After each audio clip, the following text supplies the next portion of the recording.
Ravi Prakash Siliconandhra hospital Kuchipudi super speciality వైద్య సేవలు పూర్తిగా ఉచితం.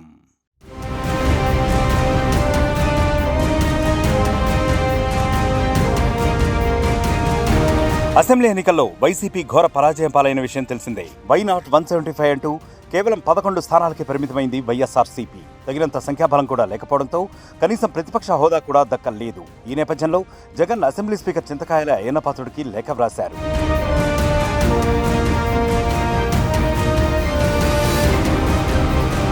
2024 ఎన్నికల్లో దారుణ ఓటమిని చవిచూసిన జగన్ అనేక విమర్శలను ఎదుర్కొంటున్నారు. అటు పార్టీ కార్యాలయాల కూర్చివేత, వైజాగ్ గెస్ట్ హౌస్, అసెంబ్లీకి హాజరు కాకపోవడం వంటి అంశాలు ఇప్పుడు జగన్ను ఉక్కిరిబిక్కిరి చేస్తున్నాయి. ప్రస్తుతం ప్రతిపక్ష హోదా కూడా లేకుండా అసెంబ్లీకి వెళ్లడానికి జగన్ తటపటాయిస్తున్నారు. అసెంబ్లీలో ప్రమాణ స్వీకారం రోజున 5 అంటే 5 నిమిషాలు ఉన్న జగన్ ఆ తర్వాత సెషన్స్ కి హాజరు కూడా కాలేదు. అయ్యన్నపాత్రుడు స్పీకర్ గా బాధ్యతలు తీసుకునే సమయంలో ఓ పార్టీ అధినేతగా అసెంబ్లీకి హాజరు కావాలి. కానీ జగన్ అయ్యన తన మీద విమర్శలు చేశారని సాకుగా చూసి తప్పించుకునే ప్రయత్నం చేశారు.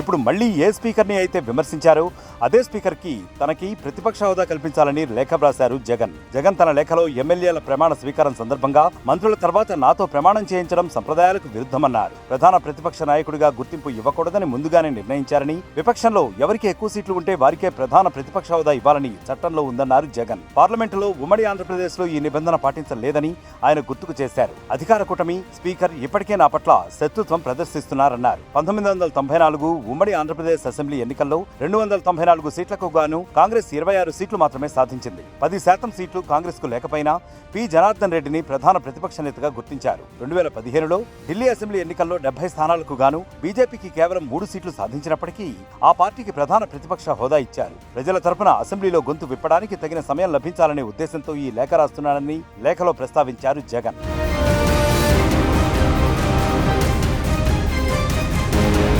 అయితే టీడీపీ పార్టీ ఇది జగన్ నాడే జగన్నాటకమని, గతంలో ఆయనే మీ పార్టీ నుంచి 5 మంది ఎమ్మెల్యేలని లాక్కుంటే కనీసం ప్రతిపక్ష హోదా కూడా దక్కదని ఇదే అసెంబ్లీలో చెప్పిన మాటలని గుర్తు చేశారు. అసెంబ్లీకి వస్తే జగన్ అవినీతి బండారం బయటపడుతుందని, అందుకు భయపడే అసెంబ్లీకి రావట్లేదని ఆరోపిస్తున్నారు. అసెంబ్లీకి రాకపోయినా జగన్ చేసిన దుష్ట పాలనని ప్రజల్లోకి తాము తీసుకెళ్తామని టీడీపీ నాయకులు అంటున్నారు. ప్రతిపక్ష హోదాని ప్రజలు ఇవ్వాలని, అది ప్రజల నిర్ణయమని టీడీపీ అంటోంది. 2014 అసెంబ్లీ ఎన్నికల తర్వాత కూడా జగన్ అసెంబ్లీకి రాలేదని వారు గుర్తు చేశారు. గతంలో ఆడిన ఆటనే జగన్ మళ్లీ ఆడుతున్నారని, ఈసారి జగన్ ని ప్రజలు నమ్మే పరిస్థితి లేదని అధికార పక్షం ఆరోపిస్తోంది. ఇలా ఎప్పుడూ ఏదో ఒక కారణాన్ని చూపి ప్రజలు జగన్ పై ఉంచిన నమ్మకాన్ని పోగొట్టుకుంటున్నారని టీడీపీ విమర్శిస్తోంది.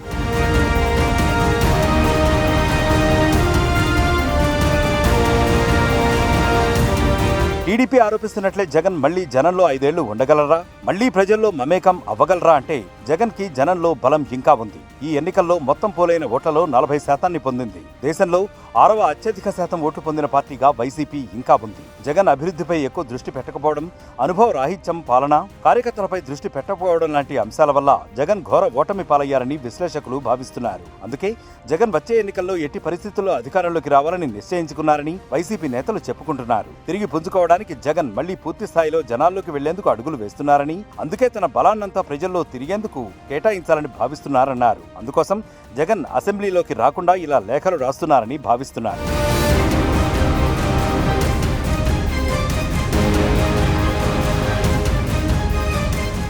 మరిన్ని వీడియోస్ కోసం ఛానల్ ని సబ్స్క్రైబ్ చేయండి. లేటెస్ట్ అప్డేట్స్ కోసం వాట్సాప్ ఛానల్ ని ఫాలో చేయండి. అండ్ లింక్ డిస్క్రిప్షన్ లో ఉంది.